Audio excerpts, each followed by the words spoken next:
What a game. What a game today. Chelsea versus Arsenal at Stamford Bridge. It was more like a smash and grab, 1-0, took the 3 points, done. It was one of those games where we could have actually scored more than one goal. I mean, Gabriel Jesus had a chance. Martin Odegaard had a chance. I think Partey and Martinelli, I think there was a bit where they were both trying to head the ball together and it went off target. So it was one of those games where I was thinking, okay, it's 1-0. We need to score one more goal just to be safe because you never know. One lapse of concentration and bang, that's a goal. But Chelsea were not at the races today. So what is happening with Chelsea? Come on, Chelsea fans, tell me. Sterling, what has happened to Sterling? I mean, at Man City, he was like scoring goals, assists, doing everything. And everyone's wondering, why can he not get into the Man City team? Now I can see why he could not get into the Man City team because he had a good supporting cast, De Bruyne, Foden. He had players around him that made him look good. When he come to Chelsea, he was meant to be one of the main men, and I don't think Sterling can do one of the main men. I think he's better off as, one of the, what do they call, hype men. They call them hype men. Those men that support the main star.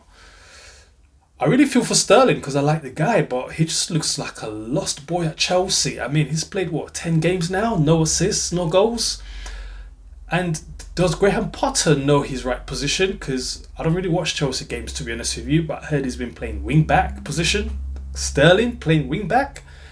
And today on the wing, he just looked lost. I mean, to be fair, he's playing against Ben White, who's not going to give him a sniff whatsoever. He also has to go through Ben Partey. I said Ben Partey. He almost has to go through Thomas Partey as well, and that's not going to happen. Did you see that clever bit where Thomas Partey was running with the ball, and Sterling was running back, and Sterling tried to get the ball from Thomas Partey, and Thomas Partey was quite clever because Thomas Partey just put his body across and caused the foul. That's what you call a professional foul, or professional causing a foul. Whatever term you want to use. Again, Gabriel Jesus, in my Chelsea versus Arsenal preview, I was hoping that, Gabriel Jesus would break his duck, having not scored for the last 8 games. But who cares? We won 1-0. Jesus, gave Chelsea a lot of problems. And there was a good sublime ball that he played to Martin Odegaard, where Martin Odegaard just needed to just lob the keeper, one shot in. But I think Martin Odegaard tried to place the ball on his left foot and then bang. Defender came, put pressure on him and the ball went over. I mean, defence. Saliba was a monster in defence. Nothing was getting past him. Even when one of the players, was he Havertz, someone was offside, Saliba was like behind him. This was the player, Chelsea player, this was Saliba. Before you know it, Saliba nicked the ball of him, but it was offside anyway.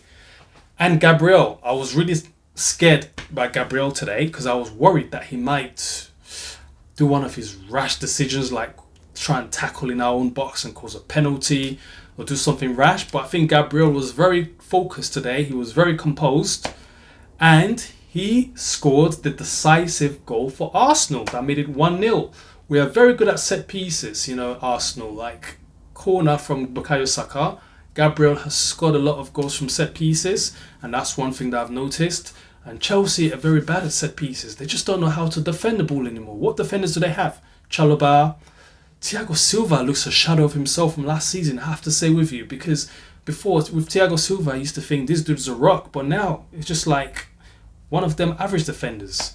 To be fair, Chelsea were lacking Reece James, they're lacking Ben Chilwell as well.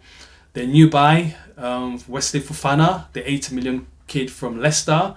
I think he's got long-term injuries. And Koulibaly, I don't know what's happening with Koulibaly. Is he injured? Chelsea fans, you tell me, because you're buying all these players and they're not playing.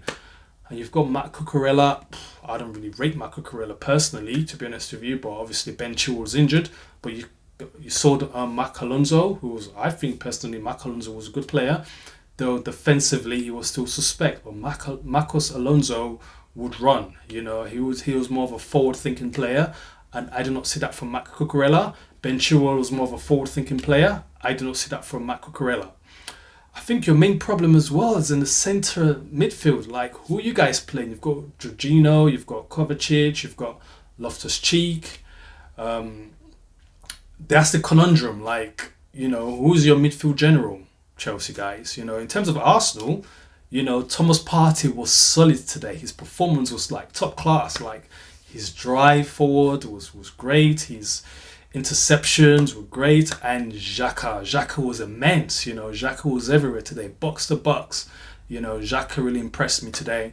Martinelli was a bit quiet today for his own standards, but it is understandable. Martinelli cannot do this every single game, and he's probably tired as well, because I think Martinelli played on Thursday, if I'm correct. And Martinelli, as you know, is like a machine. He's non-stop for like 90 minutes. So I can excuse Martinelli today. But as a whole, I'm quite impressed. We won at the Bridge for the third year in a row. All the pundits keep saying, Arsenal has not played anyone important. We've not played the top four. Liverpool, Tottenham, Chelsea. We've beaten them. The Man United one, we could have won that one. It was down to some mistakes, I think, from Arteta in terms of his subs when we were like, I think 1-0 or 2-1. I can't remember now. But we could have won that game. That was just a blip. But we've beaten Liverpool, Tottenham, Chelsea. You cannot say we've not beaten the top four. We've beaten Liverpool. These are guys that were neck to neck with Man City. We've beaten Chelsea, who's won cups and leagues. We've beaten Tottenham as well, our main rivals, who finished above us for the last 4 seasons. So we're up there now, top of the league, 34 points, I think. We've got one more game to go against Wolves before the World Cup.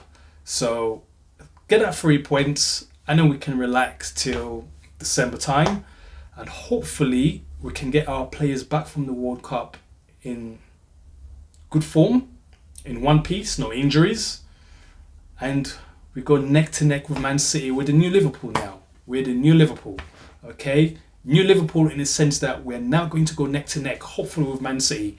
We just need to make sure that there's no injuries. And we just need to make sure that Man City doesn't keep cheating. All these penalties they keep getting. What's going on with this, man? So I hope you enjoyed the game. Take care.